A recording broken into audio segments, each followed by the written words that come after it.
ओम नमस्ते जी। आज हम सत्यार्थ प्रकाश के द्वितीय समुल्लास को प्रारंभ करेंगे। अथ द्वितीय समुल्लासारंभः। अथ शिक्षां प्रवक्ष्यामः। मातृवान् पितृवान् आचार्यवान् पुरुषो वेद।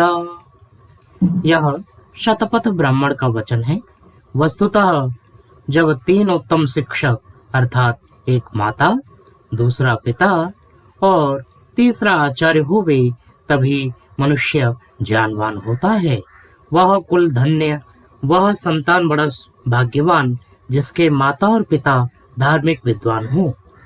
जितना माता से संतानों को उपदेश और उपकार पहुंचता है उतना किसी से नहीं। जैसे माता संतानों पर प्रेम, उनका हित करना चाहती है, उतना अन्य कोई नहीं कर सकता। इसीलिए मातृवान अर्थात प्रशस्ता धार्मिकी विदुषी माता विद्यते यस्य स मातृवान। धन्य वह माता है कि जो गर्भाधान से लेकर जब तक पूरी विद्या ना हो तब तक सुशीलता का उपदेश करे। माता और पिता को अति उचित है कि गर्भाधान के पूर्व, मध्य और पश्चात मादक द्रव्य, मद्य, दुर्गंध, रुक्ष, बुद्धिनाशक पदार्थों को छोड़ के जो शांति, आरोग्य, बल, बुद्धि, पराक्रम और सुशीलता से सभ्यता को प्राप्त करें, वैसे घृत, दुग्ध, मिष्ट, अन्नपान आदि श्रेष्ठ पदार्थों का सेवन करे, जिससे रजस वीर दोषों से रहित होकर अत्युत्तम गुणयुक्त हो। जैसा ऋतुगमन का विधि अर्थात रजोदर्शन के 5वें दिवस से लेके 16वें दिवस तक ऋतुदान देने का समय है, उन दिनों में से प्रथम के 4 दिन त्याज्य रहे 12 दिन, उनमें एकादशी, त्रयोदशी को छोड़ के बाकी 10 रात्रियों में गर्भाधान करना उत्तम है। और रजोदर्शन के दिन से लेकर 16वीं रात्रि को पश्चात न समागम करना। पुनः जब तक ऋतुदान का समय पूर्वोक्त न आवे तब तक और गर्भ स्थिति के पश्चात 1 वर्ष तक संयुक्त न हो। जब दोनों के शरीर में आरोग्य, परस्पर प्रसन्नता, किसी प्रकार का शोक न हो, जैसा चरक और सुश्रुत में भोजन छादन का विधान और मनुस्मृति में स्त्री पुरुष की प्रसन्नता की रीति लिखी है, उसी प्रकार करें और वर्तें। गर्भाधान के पश्चात स्त्री को बहुत सावधानी से भोजन छादन करना चाहिए। पश्चात 1 वर्ष पर्यंत स्त्री पुरुष का संग ना करे। बुद्धि, बल, रूप, आरोग्य, पराक्रम, शांति आदि गुणकारक द्रव्यों ही का सेवन स्त्री करते रहे कि जब तक संतान का जन्म ना हो।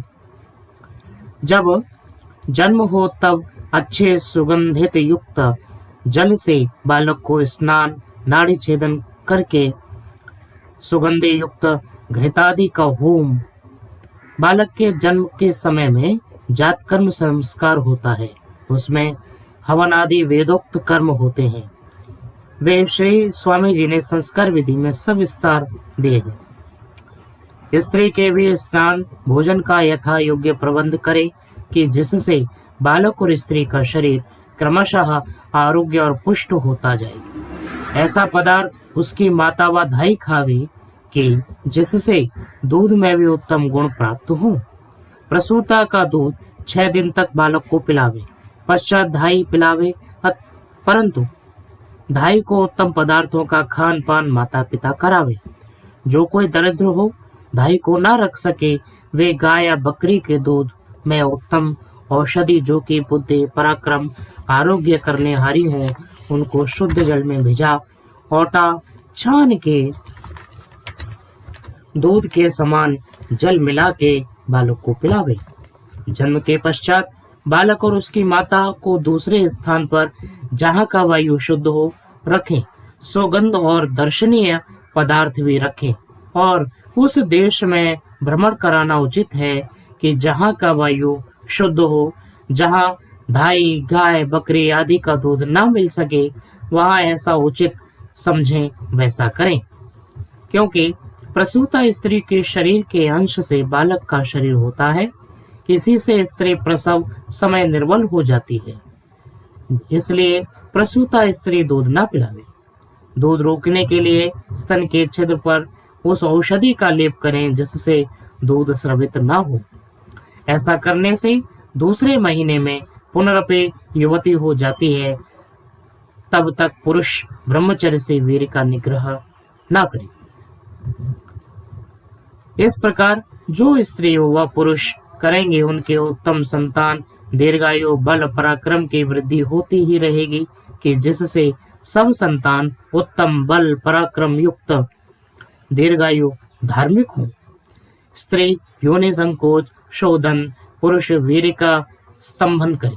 पुनः संतान जितने होंगे वे भी सब उत्तम होंगे। बालकों को माता सदा उत्तम शिक्षा करे जिससे संतान सभ्य हो और किसी अंग से कुचेष्टा न करने पावे। जब बोलने लगे तब उसकी माता बालक की जिह्वा जिस प्रकार कोमल होकर स्पष्ट उच्चारण कर सके वैसा उपाय करे कि जो जिस वर्ण का स्थान प्रयत्न अर्थात जैसे प इसका होष्ठ स्थान और स्पष्ट प्रयत्न दोनों होष्ठों को मिलाकर बोलना, ह्रस्व दीर्घ प्लुत अक्षरों को ठीक ठीक बोल सकना, मधुर गंभीर सुंदर स्वर अक्षर मात्रा पद वाक्य संहिता अवसान भिन्न भिन्न श्रवण होवे। जब वह कुछ कुछ बोलने और समझने लगे तब सुंदर वाणी और छोटे बड़े मान्य माता पिता राजा विद्वान आदि से संभाषण, उनसे वर्तमान और उनके पास बैठने आदि की भी शिक्षा करे जिससे कहीं उनका अयोग्य व्यवहार ना हो कि सर्वत्र प्रतिष्ठा हुआ करे। जैसे संतान जितेंद्रिय विद्या प्रिय और सत्संग में रुचि करे वैसा प्रयत्न करते रहें। व्यर्थ क्रीड़ा रोदन हास्य लड़ाई हर्ष शोक किसी पदार्थ में लोलुपता ईर्ष्या द्वेष आदि ना करे। उपस्थेंद्रिय से स्पर्श मर्दन से वीर्य की क्षमता नपुंसकता होती और हस्त में दुर्गंध भी होता है, इसलिए उसका स्पर्श ना करें। सदा सत्य भाषण शौर्य धैर्य प्रसन्न वदन आदि गुणों की भी प्राप्ति किस प्रकार हो करावें। जब 5-5 वर्ष के लड़का लड़की हों तब देवनागरी अक्षरों का अभ्यास करावें, अन्य देशीय भाषाओं के अक्षरों का भी अभ्यास करावें। उसके पश्चात जिनसे अच्छी शिक्षा विद्या धर्म परमेश्वर माता पिता आचार्य विद्वान अतिथि राजा प्रजा कुटुंब बंधु भगिनी भृत्य आदि से कैसे कैसे वर्तना, इन बातों के मंत्र श्लोक सूत्र गद्य पद्य भी अर्थ सहित कंठस्थ करावे जिनसे संतान किसी धूर्त के बहकावे ना आवे। और जो विद्या धर्म विरुद्ध भ्रांति जाल में गिराने वाले व्यवहार हैं उनका भी उपदेश कर दें जिससे भूत प्रेत आदि मिथ्या बातों का विश्वास न हो। गुरुः प्रेतस्य शिष्यस्तु पितृमेदं समाचरन् प्रेतहारैः समं तत्र दशरात्रेण शुध्यति। ये मनुस्मृति में कहा है कि जब गुरु का प्राणांत हो तब मृतक शरीर जिसका नाम प्रेत है उसका दाह करने हारा शिष्य प्रेतहार अर्थात मृतक को उठाने वालों के साथ 10वें दिन शुद्ध होता है। और जब उस शरीर का दाह हो चुका है तब उसका नाम भूत होता है अर्थात वह अमुक नामा पुरुष था। जितने उत्पन्न हो वर्तमान में आके ना रहे वे भूतस्थ होने से उनका नाम भूत है। ऐसा ब्रह्मा से लेकर आज पर्यंत तक के विद्वानों का सिद्धांत है। परंतु जिसको शंका कुसंग कुसंस्कार होता है उसको भय शंका रूप भूत प्रेत शाकिनी डाकिनी आदि अनेक भ्रमजाल दुखदायक होते हैं।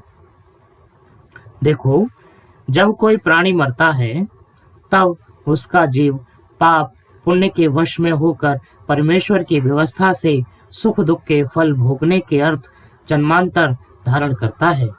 क्या इस अविनाशी परमेश्वर की व्यवस्था का कोई भी नाश कर सकता है? अज्ञानी लोग वैदिक शास्त्र व पदार्थ विद्या के पढ़ने सुनने और विचार से रहित होकर सन्निपात ज्वरादि शरीर आदि उन्मादिक मानस रोगों का नाम भूत प्रेतादि धरते हैं। उनका औषध सेवन पथ्यादि उचित व्यवहार न करके उन धूर्त पाखंडी महामूर्ख अनाचारी स्वार्थी भंगी चमार शूद्र मिलिच्छादि पर भी विश्वासी होकर अनेक प्रकार से ढोंग छल कपट उच्छिष्ट भोजन डोरा धागा आदि मिथ्या मंत्र यंत्र बांधते बंधवाते फिरते हैं। अपने धन का नाश संतान आदि की दुर्दशा और रोगों का बढ़ाकर दुख देते फिरते हैं। जब आग के अंधे और गांठ के पूरे उन दुर्बुद्धि पापी स्वार्थियों के पास जाकर पूछते हैं कि महाराज इस लड़का लड़की स्त्री और पुरुष को ना जाने क्या हो गया है, तब वे बोलते हैं कि इसके शरीर में बड़ा भूत प्रेत भैरव शीतला आदि देवी आ गई है। जब तक तुम इसका उपाय ना करोगे तब तक ये ना छूटेंगे और प्राण भी ले लेंगे। जो तुम मलिदा और इतनी भेंट दो तो पुनः मंत्र जाप पुनश्चरण से झाड़ के इनको बाहर निकल दें। तब वे अंधे और उनके संबंधी बोलते हैं कि महाराज चाहे हमारा सर्वस्व जाओ ले जाओ परंतु इसको अच्छा कर दीजिए। तब तो उनकी बात बंद पड़ती है। वे धूर्त कहते हैं अच्छा लाओ इतनी सामग्री इतनी दक्षिणा देवता को भेंट और गृह दान कराओ। भाग मृदंग ढोल झांझ थाली लेके उनके सामने बजाते गाते हैं और उनमें से एक पाखंडी उन्मत्त होकर नाच कूद के कहता है मैं उसका प्राण ही ले लूंगा। तब वे अंधे उस भंगी चमार आदि नीच के पगों में पड़ के कहते हैं आप चाहें सो ले लीजिए इसको बचाइए। तब वह धूर्त बोलता है मैं हनुमान हूँ, लाओ पक्की मिठाई तेल सिंदूर सवा मन का रोट और लाल लंगोट। मैं देवी व भैरव हूँ, लाओ 5 बोतल मद्य 20 मुर्गी 5 बकरे मिठाई और वस्त्र। जब वे कहते हैं कि जो चाहो सो लो तब तो वह पागल बहुत नाचने कूदने लगता है। परंतु जो कोई बुद्धिमान उनकी भेंट 5 जूता डंडा या चपेटा लाते मारे तो उसके हनुमान देवी और भैरव झट प्रसन्न होकर भाग जाते हैं, क्योंकि वह उनका केवल धनादि हरण करने के प्रयोजनार्थ ढोंग है। और जब किसी ग्रस्त ग्रह रूप ज्योतिर्विदाभास के पास जाके वे कहते हैं हे महाराज इसको क्या है, तब वे कहते हैं इस पर सूर्यादि क्रूर ग्रह चढ़े हैं। जो तुम इनकी शांति पाठ पूजा दान कराओ तो इसको सुख हो जाए, नहीं तो बहुत पीड़ित होकर मर जाए तो यह भी आश्चर्य नहीं होता। कहियो ज्योतिर्विद जैसी यह पृथ्वी जड़ है वैसे ही सूर्यादि लोक हैं। वे ताप प्रकाश आदि से भिन्न कुछ भी नहीं कर सकते। क्या ये चेतन है जो क्रोधित होकर दुख और शांत होकर सुख दे सकते? प्रश्न क्या जो यह संसार में राजा प्रजा सुखी दुखी हो रहे हैं यह ग्रहों का फल नहीं है? उत्तर नहीं, ये सब पाप पुण्यों के फल हैं। प्रश्न तो क्या ज्योतिष शास्त्र झूठा है? उत्तर नहीं, उसमें जो अंक बीज रेखा गणित विद्या है वह सब सच्ची, जो फल की लीला है वह सब झूठी है।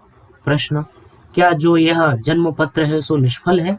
उत्तर हाँ, वह जन्म पत्र नहीं किंतु उसका नाम शोक पत्र रखना चाहिए, क्योंकि जब संतान का जन्म होता है तब सबको आनंद होता है, परंतु वह आनंद तब तक होता है जब तक जन्मपत्र बनके ग्रहों का फल ना चुले। जब पुरोहित जन्मपत्र बनाने को कहता है तब उसके माता पिता पुरोहित से कहते हैं महाराज आप बहुत अच्छा जन्मपत्र बनाइए, जो धनाढ्य हो तो बहुत सी लाल पीली रेखाओं से चित्र विचित्र और निर्धन हो तो साधारण रीति से जन्मपत्र बना के सुनाने को कहता है। तब उसके माता पिता ज्योतिषी जी के सामने बैठ के कहते हैं इसका जन्मपत्र अच्छा तो है। ज्योतिषी कहता है जो है सो सुना देता हूँ, इसके जन्म ग्रह बहुत अच्छे हैं, मित्र ग्रह भी बहुत अच्छे हैं, जिनका फल धनाढ्य और प्रतिष्ठावान जिस सभा में जा बैठेगा तो सबके ऊपर इसका तेज पड़ेगा, शरीर से आरोग्य और राज्यमानी होगा। इत्यादि बातें सुन के पिता आदि बोलते हैं, वाह वाह ज्योतिषी जी, आप बहुत अच्छे हो। ज्योतिषी जी समझते हैं इन बातों से कार्य सिद्ध नहीं होगा। तब ज्योतिषी बोलता है, ये ग्रह तो बहुत अच्छे हैं, परंतु ये ग्रह क्रूर हैं और फलाने फलाने ग्रह के योग से 8 वर्ष से इसका मृत्यु हो गया। इसको सुन के माता पिता आदि पुत्र के जन्म के आनंद को छोड़ के शोक सागर में डूबकर ज्योतिषी से कहते हैं कि महाराज जी, अब हम क्या करें। तब ज्योतिषी कहते हैं, उपाय करो। गृहस्थ पूछे, क्या उपाय करें। ज्योतिषी जी प्रस्ताव करने लगते हैं कि ऐसा ऐसा दान करो, ग्रह के मंत्र का जप कराओ, नित्य ब्राह्मणों को भोजन कराओगे तो अनुमान है कि नवग्रहों के विघ्न हट जाएंगे। अनुमान शब्द इसलिए है कि जो मर जाएगा तो कहेंगे, हम क्या करें, परमेश्वर के ऊपर कोई नहीं है, हमने तो बहुत सा यत्न किया और तुमने कराया, उसके कर्म ऐसे ही थे। और जो बच जाए तो कहते हैं कि देखो हमारे मंत्र देवता ब्राह्मणों की कैसी शक्ति है, तुम्हारी लड़की को बचा दिया। यहाँ यह बात होनी चाहिए कि जो इसके जप पाठ से कुछ ना हो तो दूने तिगुने रुपए उन धूर्तों से ले लेने चाहिए, और बच जाए तो भी ले लेने चाहिए, क्योंकि जैसे ज्योतिषियों ने कहा कि इसके कर्म और परमेश्वर के नियम तोड़ने का सामर्थ्य किसी का नहीं, वैसे गृहस्थ भी कहें कि यह अपने कर्म और परमेश्वर के नियम से बचा है, तुम्हारे करने से नहीं। और तीसरे गुरु आदि भी पुण्य दान करा के आप ले लेते हैं, तो उनको भी वही उत्तर देना जो ज्योतिषियों को दिया था। अब रह गई बात शीतला और मंत्र तंत्र यंत्र आदि, ये भी ऐसे ही ढोंग मचाते हैं। कोई कहता है, जो हम मंत्र पढ़ के डोरा और यंत्र बना देवें तो हमारे देवता पीर उस पर मंत्र यंत्र के प्रताप से उसको कोई विघ्न नहीं देते। उनको वही उत्तर देना चाहिए, क्या तुम मृत्यु परमेश्वर के नियम और कर्म फल से भी बचा पाओगे। तुम्हारे इस प्रकार करने से भी कितने ही लड़के मर जाते हैं और तुम्हारे घर में भी मर जाते हैं, क्या तुम मरण से बच सकोगे। तब वे कुछ भी नहीं कह सकती और वे धूर्त जान लेते हैं कि यहाँ हमारी दाल नहीं गलेगी। इससे इन सब मिथ्या व्यवहारों को छोड़कर धार्मिक सब देश के उपकारकर्ता निष्कपटता से सबको विद्या पढ़ाने वाले उत्तम विद्वान लोगों का प्रत्युत्कार करना, जैसा वे जगत का उपकार करते हैं, इस काम को कभी न छोड़ना चाहिए। और जितने लीला रसायन मारण मोहन उच्चाटन वशीकरण आदि करना चाहते हैं, उनको भी महापामर समझना चाहिए। इत्यादि मिथ्या बातों का उपदेश बाल्यावस्था ही में संतानों के हृदय में डाल दें कि जिससे स्व संतान किसी के भ्रमजाल में ना पड़ के दुख ना पावे, और वीर की रक्षा में आनंद और नाश करने में दुख प्राप्ति भी जना देनी चाहिए। जैसे देखो, जिसके शरीर में सुरक्षित वीर रहता है तब उसको आरोग्य बुद्धि बल पराक्रम बढ़ के बहुत सुख की प्राप्ति होती है। इसके रक्षण में यही रीति है कि विषयों की कथा, विषय लोगों का संग, लोगों का ध्यान, स्त्री का दर्शन, एकांत सेवन, संभाषण और स्पर्श आदि कर्म से ब्रह्मचारी लोग पृथक रहकर उत्तम शिक्षा पूर्ण विद्या को प्राप्त होंगे। जिसके शरीर में वीर नहीं होता वह नपुंसक महाकुलक्षणी, और जिसको प्रमेह रोग होता है वह दुर्बल निस्तेज निर्बुद्धि उत्साह साहस धैर्य बल पराक्रम आदि गुणों से रहित होकर नष्ट हो जाता है।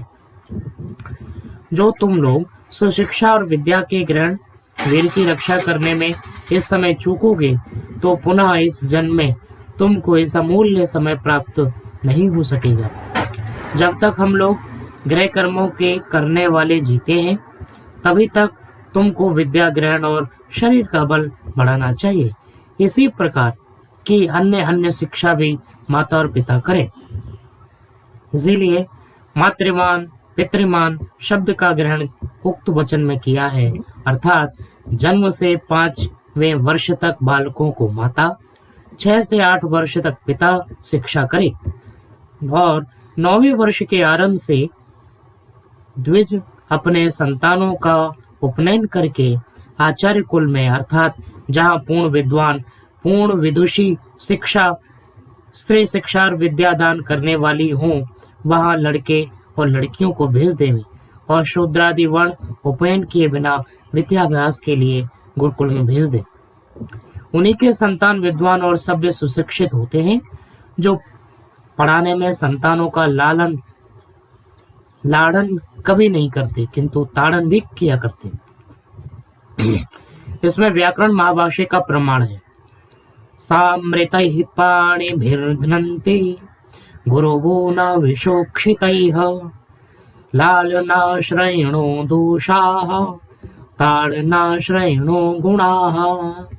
अर्थात जो माता पिता और आचार्य संतान और शिष्यों का ताड़न करते हैं, वे जानो अपने संतान और शिष्यों को अपने हाथ से अमृत पिला रहे हैं, और जो संतानों व शिष्यों का लाड़न करते रहे, वे अपने संतान और शिष्यों को विष पिला के नष्ट भ्रष्ट कर देते हैं, क्योंकि लाड़न से संतान और शिष्य दोषयुक्त तथा ताड़न से गुणयुक्त होते हैं।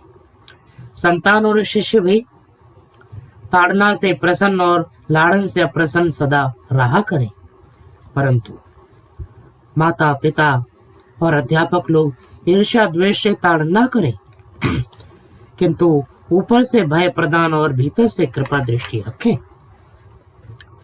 जैसे अन्य शिक्षा की वैसी चोरी, जारी, आलस्य, प्रमाद, मादक द्रव्य, मिथ्या भाषण, हिंसा, क्रूरता, ईर्ष्या, द्वेष, मोह आदि दोषों को छोड़ने और सत्याचार के ग्रहण करने की शिक्षा करें, क्योंकि जिस पुरुष ने जिसके सामने एक बार चोरी, जारी, मिथ्या भाषण आदि कर्म किया, उसकी प्रतिष्ठा उसके सामने मृत्यु पर्यंत नहीं होती।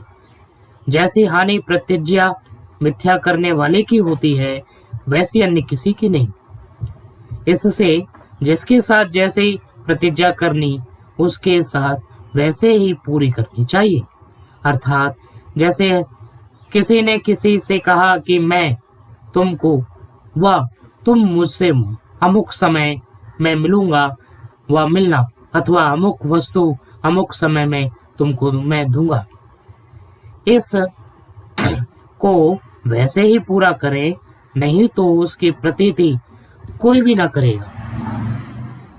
इसलिए सदा सत्य भाषण, सत्य प्रतिज्ञा युक्त सबको होना चाहिए। किसी को अभिमान करना योग्य नहीं, क्योंकि अभिमानः श्रियम् हन्ति, यह विदुर नीति का वचन है।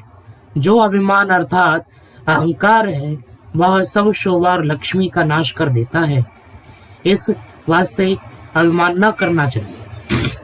छल कपट कृतज्ञता से अपना ही हृदय दुखित होता है, तो दूसरे की क्या कथा कहनी चाहिए। छल और कपट उसको कहते हैं जो भीतर और बाहर और दूसरे को मुंह में डाल और दूसरे की हानि पर ध्यान न देकर स्व प्रयोजन सिद्ध करना। कृतज्ञता उसको कहते हैं कि किसी के किए हुए उपकार को न मानना, क्रोध आदि दोष कटु वचन को छोड़ शांत और मधुर वचन ही बोले और बहुत बकवाद न करें। जितना बोलना चाहिए उससे न्यून व अधिक न बोले। बड़ों को मान्य दें, उनके सामने बैठ कर जाके उच्चासन पर बैठाएं। प्रथम नमस्ते करें, उनके सामने उत्तम आसन पर न बैठें। सभा में वैसे स्थान में बैठे जैसी अपनी योग्यता हो और दूसरा कोई ना उठावे। विरोध किसी से ना करें। संपन्न होकर गुणों का ग्रहण, दोषों का त्याग रखें। सज्जनों का संग और दुष्टों का त्याग। अपने माता पिता और आचार्य की तन मन और धनादि उत्तम उत्तम पदार्थों से प्रीतिपूर्वक सेवा करें। यान्यस्माकं सुचरितानि तानि त्वयोपास्यानि नो इतराणि। यह तैत्तिरीय उपनिषद का वचन है। इसका अभिप्राय है कि माता पिता आचार्य अपने संतान और शिष्यों को सदा सत्य उपदेश करें और यह भी कहें कि जो जो हमारे धर्मयुक्त कर्म है उनका ग्रहण करो और जो जो दुष्ट कर्म हो उनका त्याग कर दिया करो। जो जो सत्य जाने उनका प्रकाश और प्रचार करें।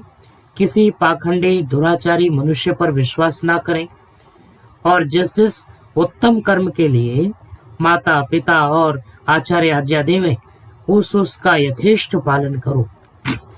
जैसे माता पिता ने धर्म विद्या अच्छे आचरण से के श्लोक निघंटु निरुक्त अष्टाध्यायी अथवा अन्य सूत्र व वेद मंत्र कंठस्थ कराए हों उनका पुनः अर्थ विद्यार्थियों को विदित करावे। जैसे प्रथम समुल्लास में परमेश्वर का व्याख्यान किया है उसी प्रकार मान के उसकी उपासना करें। जिस प्रकार आरोग्य विद्या और बल प्राप्त हो उसी प्रकार भोजन छादन और व्यवहार करावे। अर्थात जितनी क्षुधा हो उससे कुछ न्यून भोजन करें। मद्य मांसादि के सेवन से अलग रहें। अज्ञात गंभीर जल में प्रवेश न करें। जल जंतु व किसी अन्य पदार्थ से दुख और जो न तरना जाने तो डूब जा सकता है। न विज्ञाते जलाशय, यह मनु का वचन है। अर्थात अविज्ञात जलाशय में प्रविष्ट होके स्नान आदि ना करें। दृष्टिपूतं न्यसेत् पादं वस्त्रपूतं जलं पिबेत् सत्यपूतां वदेद् वाचं मनःपूतं समाचरेत्। मनुस्मृति में कहते हैं नीचे दृष्टि कर ऊंचे नीचे स्थान को देखकर चलें, वस्त्र से छान कर जल पिए, सत्य से पवित्र करके वचन बोलें, मन से विचार के आचरण करें। माता शत्रु पिता वैरी ये न बालो न पाठितः न शोभते सभा मध्ये हंस मध्ये बको यथा। यह किसी कवि का वचन है कि वे माता और पिता अपने संतानों के पूर्ण बैरी हैं जिन्होंने उनको विद्या की प्राप्ति न कराई। वे विद्वानों की सभा में वैसे तिरस्कृत और कुशोभित होते हैं जैसे हंसों के बीच में बगुला। यही माता पिता का कर्तव्य कर्म परम धर्म और कीर्ति का काम है जो अपने संतानों को तन मन धन से विद्या धर्म सभ्यता और उत्तम शिक्षा युक्त करना। यह बाल शिक्षा में थोड़ा सा लिखा, इतने ही से बुद्धिमान लोग बहुत समझ लेंगे। इति श्रीमद्दयानंद सरस्वती स्वामी कृते सत्यार्थ प्रकाशे सुभाषा विभूषते बाल शिक्षा विषये द्वितीय समुल्लासः संपूर्णः। धन्यवाद।